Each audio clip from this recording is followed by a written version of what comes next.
नमस्कार, आप देख रहे हैं जनादेश न्यूज। मैं हूं आपके साथ रश्मि त्रिवेदी। खबरें शुरू करने से पहले एक नजर हेडलाइंस पर। हेडलाइन के प्रायोजक है सुशीला चैरिटेबल ट्रस्ट, जहां लोक हित और विकलांग लोगों की सहायता करना ही है कर्म, जिसका एक ही नारा जनहित में योगदान कराना।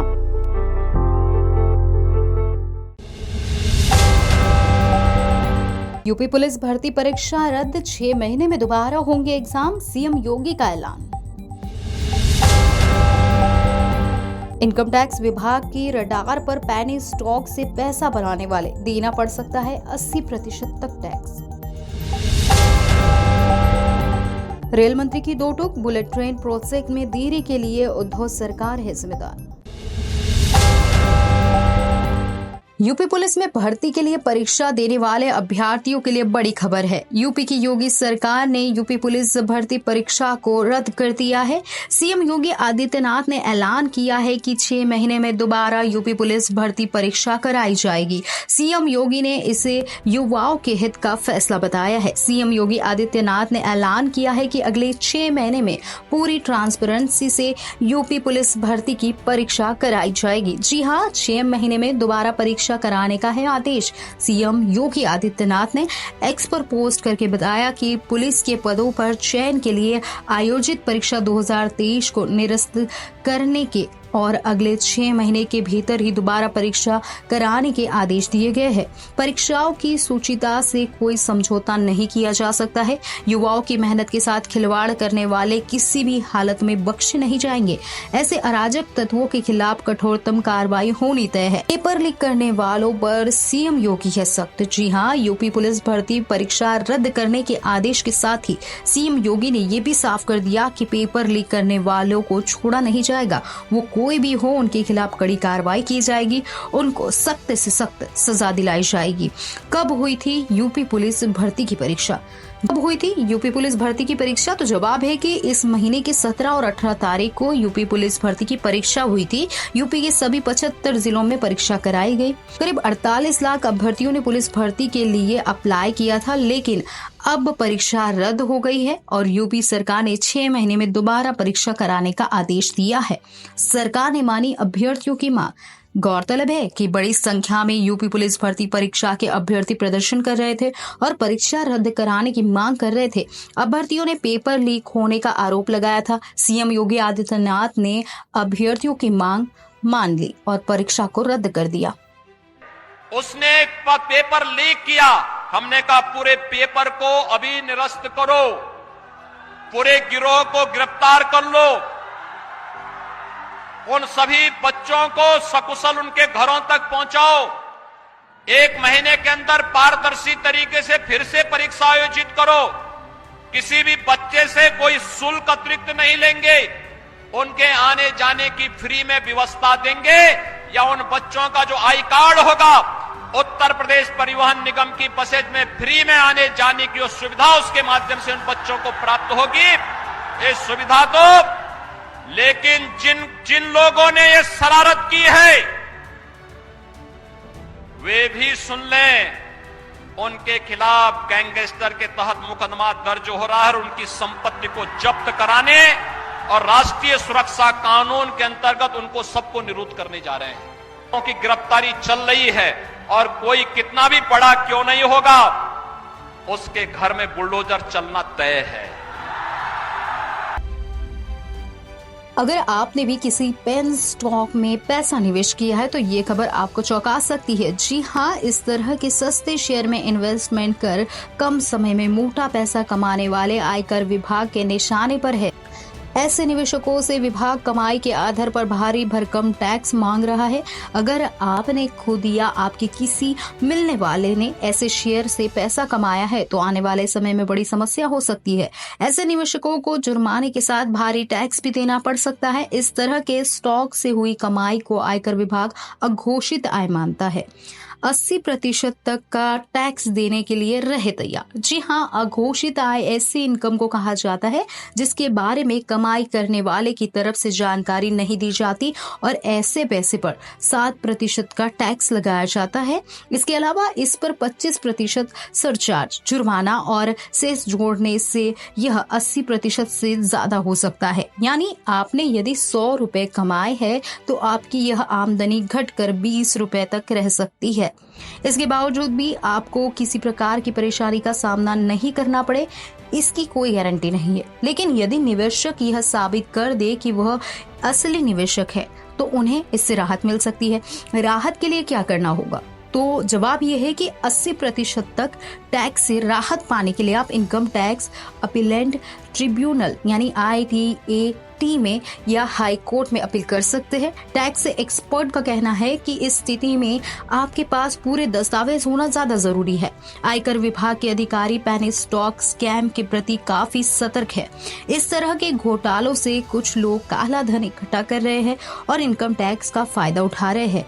इसके जरिए लॉन्ग टर्म कैपिटल गेन यानी LTCG या शॉर्ट टर्म कैपिटल लॉस या बिजनेस लॉस होने का दावा किया जाता है। शॉर्ट टर्म कैपिटल लॉस में घाटा दिखाकर इनकम को एडजस्ट करने से टैक्स लायबिलिटी कम हो जाती है। कैसे हो रहा है खेल? तो जब भी कोई पेनी स्टॉक स्कैम पकड़ में आता है तो आयकर विभाग के अधिकारी जांच रिपोर्ट के आधार पर ऐसे शेयरों से होने वाली आमदनी को लॉन्ग टर्म कैपिटल गेन यानी LTCG नहीं बल्कि अघोषित आय मानते हैं। आयकर विभाग के नियमानुसार अघोषित आय पर ज्यादा टैक्स देना होता है, लेकिन इसके नुकसान ऐसे निवेशकों को होता है जिन्होंने इन शेयर में इन्वेस्ट करके असल कमाई की होती है। नियमानुसार 1 साल से ज्यादा टाइम तक किसी शेयर में निवेश किया जाता है तो लिस्टेड शेयर से होने वाले फायदे को लॉन्ग टर्म कैपिटल गेन माना जाता है और इस पर 10% टैक्स देय होता है। 1 अप्रैल 2018 से 1 लाख रुपए से ज्यादा के लॉन्ग टर्म कैपिटल गेन यानी LTCG पर 10% टैक्स देने का नियम है। इस तरह यह 80% से काफी कम है। टैक्स मामले से जुड़े जानकारों का कहना है कि हर निवेशक को इनकम टैक्स डिपार्टमेंट से गलत निवेशक नहीं माना जा सकता। मार्केट में हजारों लाखों निवेशक ऐसे होते हैं जो अफवाहों और टिप्स के आधार पर शेयरों की खरीद और बिक्री करते हैं। ऐसा जरूरी नहीं है कि किसी निवेशक को किसी पेनी स्टॉक से बड़ा फायदा हुआ हो और वह फायदा असली नहीं है। मुंबई से अहमदाबाद के बीच बुलेट ट्रेन प्रोजेक्ट पर पिछले कुछ दिनों में तेजी आई है। रेल मंत्री अश्विनी वैष्णव ने कुछ दिन पहले बताया था कि बुलेट ट्रेन परियोजना को लेकर भूमि अधिग्रहण का काम पूरा कर लिया गया है। अब उन्होंने कहा कि बुलेट ट्रेन प्रोजेक्ट का इकोनॉमी पर बहुत अच्छा असर पड़ेगा। इससे पूरे इलाके में विकास को बढ़ावा मिलेगा। विकास बढ़ने से ज्यादा कंपनियां मुंबई की तरफ आकर्षित होगी। उन्होंने महाराष्ट्र की पिछली उद्धव ठाकरे सरकार पर निशाना साधते हुए कहा कि अगर उस वक्त सरकार ने जमीन अधिग्रहण की मंजूरी जल्दी दे दी होती और अड़चनें पैदा नहीं की होती तो बुलेट ट्रेन प्रोजेक्ट में अब तक बहुत ज्यादा प्रगति हो चुकी होती। रेल मंत्री ने यह भी कहा कि हमारे देश में कई शहरों की आबादी 1 करोड़ से ज्यादा है। इन शहरों के लोगों को सस्ते और कम टाइम लेने वाले ट्रांसपोर्ट सिस्टम देने के लिए हमें ऐसी तकनीक में महारत हासिल करने की जरूरत है। जब उनसे ये पूछा गया कि क्या इस प्रोजेक्ट से सीखने के बाद भारत को भविष्य में ऐसे काम के लिए विदेश तकनीक पर निर्भरता कम करने में मदद मिलेगी, इस पर उन्होंने कहा कि जिस तरह से देश हर क्षेत्र में पीएम मोदी के नेतृत्व में आत्मनिर्भर बन रहा है, ये भी जल्दी होगा। उन्होंने कहा कि सरकार बुलेट ट्रेन प्रोजेक्ट को महज एक परियोजना के रूप में नहीं बल्कि काम करने के एक नए तरीके के रूप में देख रही है। देश में बुलेट ट्रेन की शुरुआत 2026 से हो सकती है। रेल मंत्री वैष्णव ने अपने विजिट के दौरान थाने के पास विकरौली में सुरंग खोदने और मशीनों को उतारने के लिए एक विस्फोट किया। इस दौरान उन्होंने बांद्रा कुर्ला कॉम्प्लेक्स में बन रहे स्टेशन के विकास कार्य को भी देखा। इससे पहले जनवरी में अश्विनी वैष्णव ने उम्मीद जताई थी कि देश में बुलेट ट्रेन की शुरुआत 2026 से हो सकती है। उन्होंने अपनी एक्स पोस्ट में बताया था कि मुंबई और अहमदाबाद के बीच चल रही बुलेट ट्रेन प्रोजेक्ट के भूमि अधिग्रहण का काम पूरा हो चुका है। है। इस काम के पूरा होने के बाद उन्होंने प्रोजेक्ट में तेजी आने की उम्मीद जताई थी। बुलेट ट्रेन परियोजना की लंबाई 508 किलोमीटर। आपको बता दें कि मुंबई से अहमदाबाद के बीच बुलेट ट्रेन परियोजना की लंबाई है 508 किलोमीटर। इस प्रोजेक्ट का 274.12 किमी का पीएल कॉस्टिंग का वर्क पूरा हो गया है। इसके अलावा ग्रेडर लॉन्चिंग का काम 127.72 किलोमीटर तक पूरा है। देश की पहली बुलेट ट्रेन परियोजना पर जापान सरकार के सहयोग से काम किया जा रहा है। जी हां, इस प्रोजेक्ट का मकसद मुंबई और अहमदाबाद के बीच की दूरी को 3 घंटे में कवर करना है। अभी इस दूरी को तय करने में ट्रेन से 7 से 8 घंटे का समय लग जाता है। 508 किलोमीटर लंबे हाई स्पीड रेल कॉरिडोर में 12 स्टेशन होंगे। बुलेट ट्रेन की अधिकतम रफ्तार 350 किलोमीटर प्रति घंटा रहेगी। इस हफ्ते सिनेमाघरों में बॉलीवुड की 2 नई फिल्मों ने दस्तक दी है, जिसमें से एक यामी गौतमी की आर्टिकल 370 और दूसरी विद्युत जामवाल की एक्शन फिल्म क्रैक है। कश्मीर के बैकग्राउंड पर बनी आर्टिकल 370 देश के इतिहास को बताती और आतंकवाद पर करारा जवाब देती ये फिल्म है। इस फिल्म में दिखाया गया है कि आर्टिकल 370 को हटाने के लिए किन मुश्किल हालातों का सामना सरकार को करना पड़ा था। इस फिल्म में अरुण गोविल प्रधानमंत्री नरेंद्र मोदी के किरदार में दिख रहे हैं और यामी एक इंटेलिजेंस ऑफिसर के लीड रोल में दिख रही है। वहीं फिल्म क्रैक की बात करें तो ये विद्युत जामवंत की एक्शन फिल्म है, जिसमें वो एक स्टंट करने वाले जुनूनी बेटे का किरदार निभा रहे हैं। आपको बताते हैं फिल्म आर्टिकल 370 और क्रैक की कमाई का हाल। आदित्य जामले के डायरेक्शन में बनी फिल्म आर्टिकल 370 को जमकर तारीफें मिल रही है। इस फिल्म को रिव्यू भी अच्छे मिल रहे हैं और फिल्म ने ओपनिंग पर ठीक ठाक कमाई भी कर ली है। हालांकि वो पुरानी बात हो गई कि जब फिल्मों का 100 करोड़ क्लब में पहुंचना अपने आप में एक बड़ी बात होती थी। ऐसे में अब ओपनिंग को लेकर लोगों की उम्मीदें भी काफी बढ़ गई है। हालांकि अगर बात आर्टिकल 370 की करें तो बताया जा रहा है कि ये फिल्म केवल 25 से 35 करोड़ के बजट में बनाई गई है, जिसमें प्रोडक्शन से लेकर एड का भी खर्च शामिल है। पहले ही दिन फिल्म ने की 5.9 करोड़ की शुरुआत। एक रिपोर्ट्स की माने तो इस फिल्म ने पहले ही ओपनिंग डे में शानदार कमाई की है और देश भर में इसने 5.9 करोड़ का बिजनेस किया है। वही वर्ल्ड वाइड कलेक्शन की बात करें तो फिल्म ने 8.60 करोड़ का कलेक्शन कर चुकी ये फिल्म है। वही इंडिया में ग्रॉस कलेक्शन की बात करें तो इसने 6.60 करोड़ का कलेक्शन कर लिया है।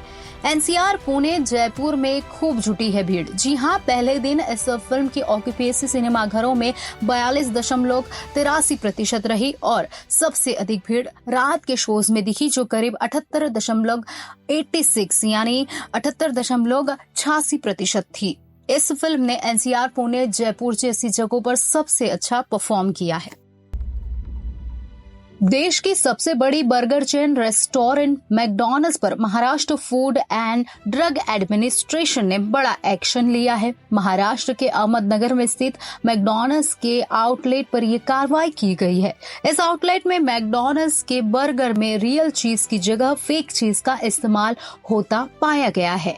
एफडीए ने इस मामले में कंपनी को फटकार लगाई है। एफडीए के निरीक्षण में पता चला है कि प्रोडक्ट में जिस चीज को लिखा गया है वो इंग्रेडिएंट इस प्रोडक्ट में नहीं है। मीडिया रिपोर्ट्स की माने तो इस आउटलेट में चीज के नाम पर ग्राहकों से ठगी की जा रही है। इसके अलावा नियमों का पालन नहीं करने के लिए मैकडॉनल्ड्स को दोषी ठहराया गया है। एफडीए ने अहमदनगर में मैकडॉनल्ड्स आउटलेट का लाइसेंस निलंबित कर दिया है। आरोप है कि मैकडॉनल्ड्स ने सही जानकारी दिए बिना पनीर एनालॉग्स का इस्तेमाल किया, जिससे ग्राहक यह सोचकर गुमराह हुआ कि वे असली पनीर खा रहा है। रिपोर्ट्स के मुताबिक पनीर एनालॉग्स को पारंपरिक डेयरी पनीर के स्वाद और बनावट को दोहराने के लिए डिजाइन किया गया है। एफडीए का दावा है कि मैकडॉनल्ड्स खाद्य लेबल या इलेक्ट्रॉनिक्स डिस्प्ले बोर्ड पर पनीर एनालॉग्स के उपयोग का खुलासा करने में असफल रहा है। इससे ग्राहकों के स्वास्थ्य को नुकसान पहुंच सकता है। इस आउटलेट में निरीक्षण के दौरान अधिकारियों को कहीं भी पनीर के एनालॉग्स का कोई उल्लेख नहीं मिला। चीज नगेट्स, चीजी डीप और चीज बर्गर जैसी वस्तुओं को पनीर होने का संकेत दिए बिना इस तरह लेबल किया जा रहा है कि फूड रेगुलेटर ने कहा कि कंपनी ने लोगों को गुमराह किया, इसलिए कार्रवाई की गई है। मैकडॉनल्ड्स विवाद पर confederation of all India traders के राष्ट्रीय महासचिव प्रवीण खंडेलवाल ने उपभोक्ता मामले को सचिव रोहित कुमार सिंह और FSSAI से तुरंत एक्शन लेने का अनुरोध किया है। उन्होंने पत्र लिखकर कहा कि मैकडॉनल्ड्स के देश में सभी ऑपरेशंस पर बैन लगा दिया जाए, क्योंकि किसी दूसरी जगहों पर भी कच्चे माल की मिलावट हो सकती है। ये लोगों की हेल्थ के साथ खिलवाड़ है। उन्होंने इस मामले में जांच की मांग की है, जिससे जिम्मेदार लोगों पर कार्रवाई हो।